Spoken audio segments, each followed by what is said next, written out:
now, but absolutely, you know, as we get to a place that makes sense to do that, that's going to be really important.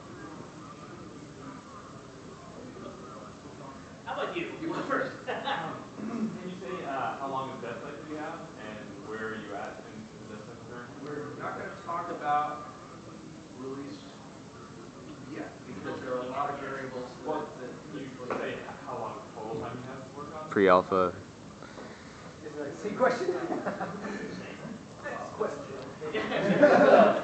We'll say that it's a long project, and we're what we've been doing up to this point has been a lot of developers say they want to make a project, and then they kind of go into it with a lot of unknowns. We've kind of taken the other way around where we say, okay, this is what we want to do, and let's figure out all our tech, let's figure out everything, and then we're about to actually start talking with people about doing about like helping finance and stuff like that, and help us continue taking it all the way through. So even if we were to say like how long we think the dev cycle might be, as soon as we start attaching like marketing groups and all that to it, that stuff starts to change. So I don't want to say anything until you really say something else.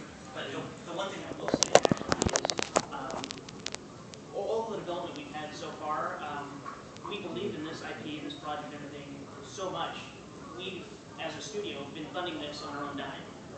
So yeah, we believe we can actually in this, and we think that not only could this be an incredible success, but just getting the idea out there. Hey, Warmachine, it's not just this kind of a tabletop, kind of game. It can be bigger, and all the people that love it can still look at this thing and go, yes, this is the thing that I loved early on, and now that it's brought to a much larger audience, I can kind of with them.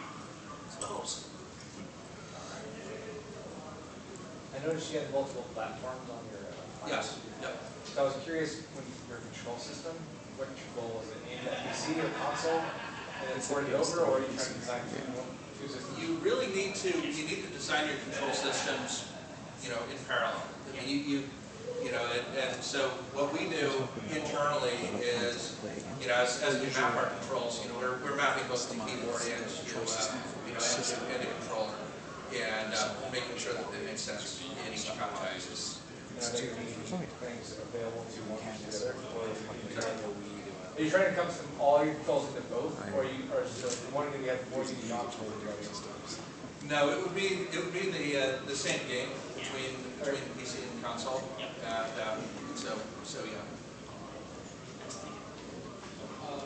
Could you give me an example of what a battle would be similar?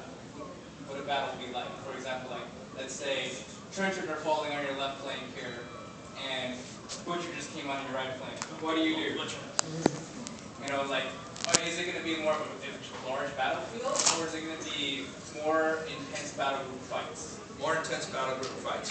Yeah, this is an up close and personal game, and so it's like you're going to be concerned with the guys around you that you're directly battling, and we don't want you to go pull out to so far out of strategic perspective that this turns into a very different game. So you're aiming for more of an action-filled game rather than a strategy or tactical. Yeah. Absolutely. There's still lots of strategy and tactics to it. I mean, don't get us wrong, but we don't want it to be purely a tactical.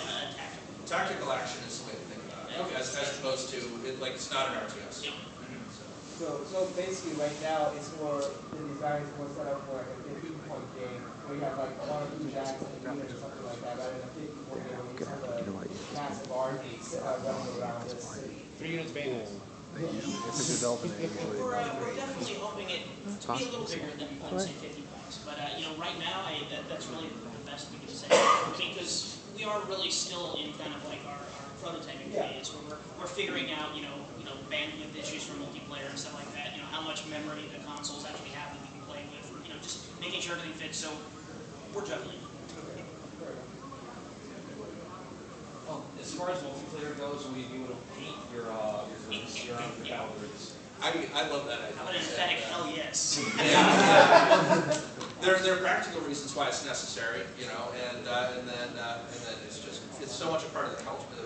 Any like freehand detailing?